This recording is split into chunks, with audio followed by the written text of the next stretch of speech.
ଲୋକ କହନ୍ତି ଆରେ ତୁ ଜଣେ ଗୋଟେ ପାଗଳ। ହଁ, ମୁଁ କହିବି ମୁଁ ଗୋଟେ ପାଗଳ। କାହିଁକି ନା ଦୁନିଆରେ ଭଲ ଲୋକ କେହି ଆଜି ପର୍ଯ୍ୟନ୍ତ କିଛି କରିନାହାନ୍ତି ନା କରିବେ। ଯିଏ କରେ ସେ ଗୋଟେ ପାଗଳ ହିଁ ହେଇଥାଏ।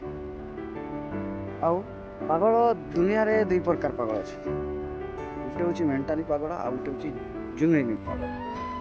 ମାନେ ସିଏ ଗୋଟେ ମେଣ୍ଟାଲି ପାଗଳ କ'ଣ ମାନେ ସେ ମାନେ ତା ମାଇଣ୍ଡରେ କିଛି ନାହିଁ, ତା ମାଇଣ୍ଡରେ କିଛି ବୋଲି କିଛି ନାହିଁ। ସେ ଯୋଉଟା ଚାହିଁବ ସେଇଟା କରିବ, ମେଣ୍ଟାଲି ପାଗଳ।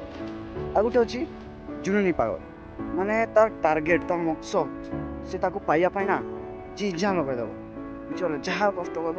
ଲୋକ ଯାହା କହିଲେ କାହା କଥା ମାନିବନି, ସେ ତା ନିଜ କଥା ମାନିବ, ନିଜ କଥା। ବୁଝିପାରିଲ କି? ସେଇଟା ହେଉଛି ଜୁନୁଇନି ପାଗଳ। ମାନେ ସେ ଜୁନୁଇନି ପାଗଳ ହେବା ପାଇଁ ତୁମେ ଯେତେ ବି ଯାହା ସେ କଷ୍ଟ ଯେତେ ବି ଆସୁ ସେ ଫେସ୍ କରିକି ଲଢ଼ିକି ସାମ୍ନା କରିକି ସେ ଆଗକୁ ବଢ଼ିଥିବ। ଆଉ ତା ଟାର୍ଗେଟ, ତା ସ୍ୱପ୍ନ, ତା ଡ୍ରିମ୍ ସକ୍ସେସ୍ ସେ ଅବଶ୍ୟ ପାଇବ। ଆଜିକାଲି ମାନେ ଡେଟ୍ରେ କେଉଁ ଭଲ ଲୋକ କେହି ଇତିହାସ ବନେଇ ନାହାନ୍ତି। ପାଗଳ ଲୋକ ଯାହା କହୁଛନ୍ତି ସେ ପାଗଳ ଲୋକ ହିଁ ଇତିହାସ ବନେଇଛନ୍ତି।